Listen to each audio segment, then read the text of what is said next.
Hi pet lovers, మరొక చక్కని వీడియోతో మీ ముందుకు వచ్చేసాను. మీ అందరూ తెలిసిన హై ఫ్లేయర్ సోమర్స్ అండ్ చిన్నపాటి ఏవరీ ఉందని చెప్పి సండే టైం అంటే మీరు చక్కగా మీ ఫ్యామిలీస్తో స్పెండ్ చేసి అవుటింగ్కి వెళ్తారు, షికార్కి వెళ్తారు, అలాగా చిల్ అవుతారనమాట. ఎవరికైతే బర్డ్ ఫార్మ్స్, పీజన్ లాఫ్ట్స్ ఇలాంటివి ఉన్నాయో, జాబ్ హోల్డర్స్ ఉన్నారో వాళ్ళకైతే సండే క్లీనింగ్ అనమాట. సో అన్ని సండేస్ అని కాదు, కొన్ని సండేస్ తప్పకుండా వీటికి కేటాయించాల్సిందే.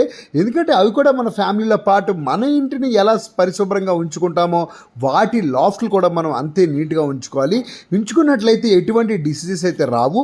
మెయిన్గా మనకి డిసీజెస్ స్టార్ట్ అయ్యి ఫుడ్, వాటర్ అండ్ ఎన్వైర్న్మెంట్ కరెక్ట్గా లేకపోతే, లాఫ్ట్లు నీట్గా లేకపోతే ఖచ్చితంగా డిసీజెస్ అయితే స్టార్ట్ అయిపోతాయి. అవన్నీ అవాయిడ్ చేయాలంటే మనం చాలా చక్కగా నీట్గా మెయింటైన్ చేసుకోవాలి. సో మీ దగ్గర కూడా ఎన్ని బర్డ్స్ ఉన్నాయి, మీరు ఎన్నిసార్లు, ఎన్ని డేస్ అంటే ఎన్ని రోజుల్లో ఒకసారి మీరు క్లీన్ చేస్తారనేది కమెంట్ బాక్స్లో పెట్టి కమెంట్ అయితే చేసేయండి. మీకు ఎటువంటి డిసీజెస్కి మెడిసిన్ కావాలన్నా సరే, ఏం టిప్స్ కావాలన్నా సరే కమెంట్ బాక్స్లో అడగండి. తప్పకుండా వీడియో చేసి పోస్ట్ చేస్తాను. ఒకసారి వీడియో నచ్చితే ఒకసారి లైక్ చేసి మీ ఫ్రెండ్స్కి అయితే షేర్.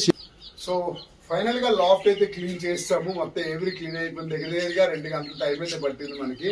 సో ఇప్పుడైతే ఫ్రెష్ అండ్ క్లీన్ చాలా బాగుంది. ఎవ్రీలో ఇంకా లైటింగ్ పెంచాలి, సో దట్ వీడియోస్ చేయడానికి చాలా బాగుంటుంది. ఇప్పుడైతే లైటింగ్ చాలా తక్కువ ఉంది. సో ఇలాంటి వీడియోస్ కాబట్టి ఇన్స్టాగ్రామ్ స్టూడియో ఫాలో చేసిన YouTube channel news journey 2.20 subscribe చేస్తే లెంతీ వీడియోస్ అయితే పెట్టడానికి ప్రయత్నిస్తారు, చాలా మంచి కంటెంట్ తోని.